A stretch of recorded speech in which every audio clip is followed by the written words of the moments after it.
Hello, my name is Rich Howard, owner of Architectural Builder Supply. In this video is to bring you a closer look at the Hager number 736 white press-on silicone weather stripping smoke seal. This is what it looks like. It'll come to you in a roll. Okay. A bag like this. Available in different colors: white, tan, charcoal, all very typical colors. Available in several different roll lengths, everywhere from about your 17-foot roll, which would be appropriate for a 3-foot by 7-foot door,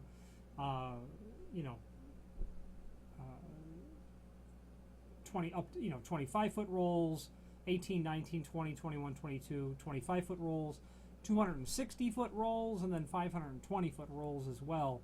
So if you have a large project, you'd want a large roll of it. You don't want to pay for a lot of extra packaging that you'll just end up throwing away. So the roll that I have here happens just coincidentally to be a 22-foot roll. Okay, that is, it could be a pair of 6-foot by 8-foot doors. That would be something that would be 22 feet. And here's what it looks like. A very small type of teardrop profile to this. Okay. Self-adhesive tape on the back. Very soft. Being silicone, it is quite soft. It can be compressed down to a very small dimension, which is appropriate should you have a very tight margin to begin with. Dimensionally, this material measures out at 3/8 of an inch wide,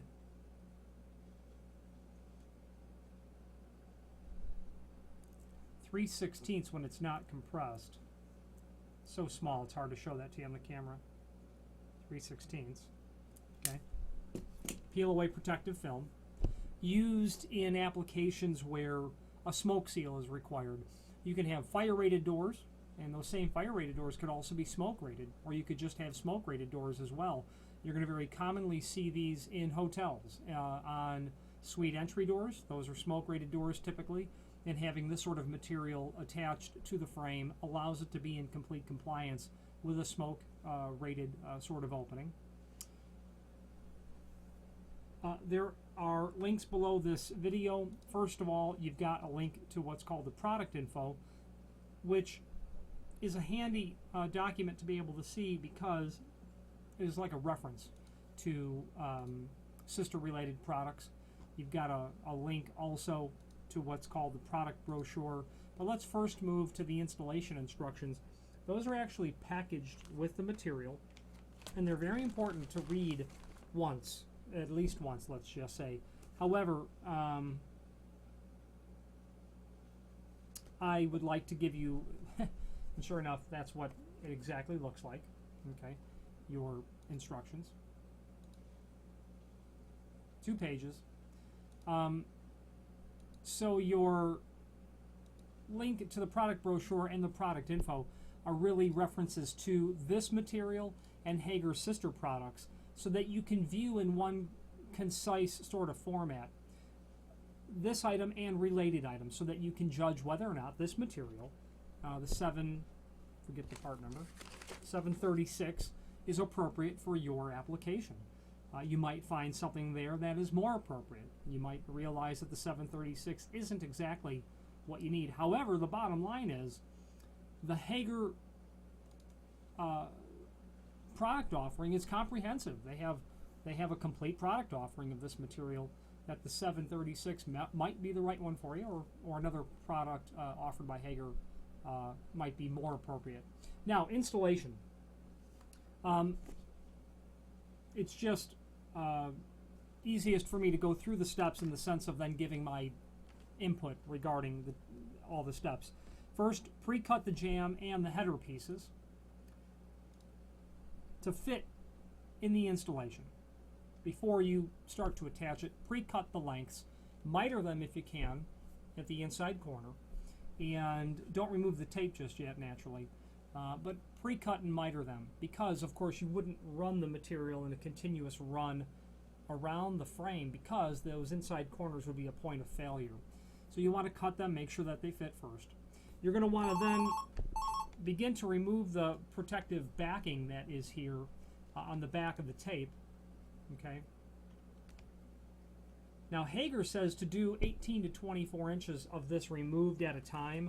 I personally find that that's too much to remove, because the first time you start doing it, you don't want to learn the hard way and unintentionally push too much of this, or unintentionally push it onto the frame, because pulling it off will be a point of failure.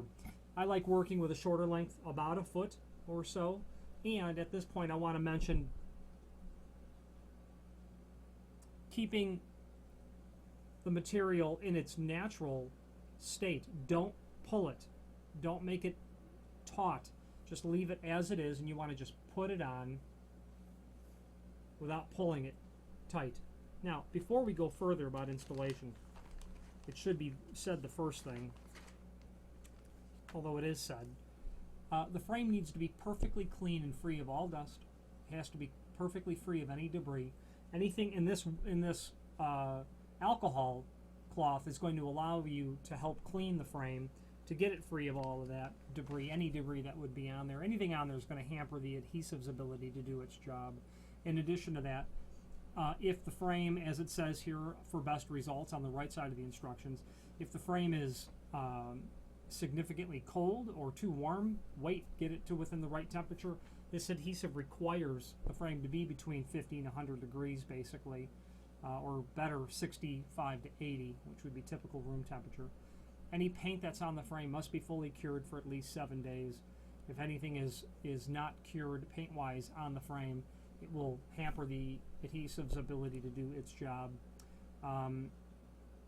Continuing on with the best results concept, high gloss paints might need to be roughed up first, meaning give it a little bit of sandpaper or something to roughen up the surface so that you create additional surface area for the adhesive to do its job.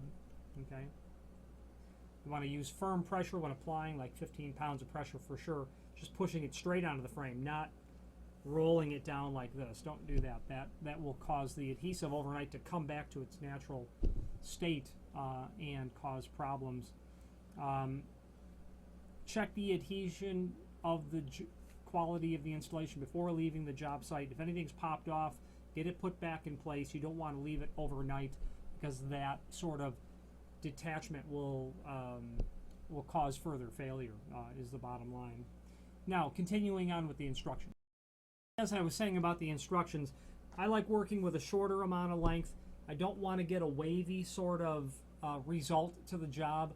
You know, you've got straight in, lines on the frame, so if this material is a bit wavy, you'll notice it immediately, and it will not look as professional as it otherwise could. Working with shorter lengths allows me to not get it unintentionally stuck to the frame, but also working with a straighter line. Moving to number 3, apply to the frame in short sections by pushing firmly into place. Don't stretch, as we've said a number of times. If the pre-cut length is too long,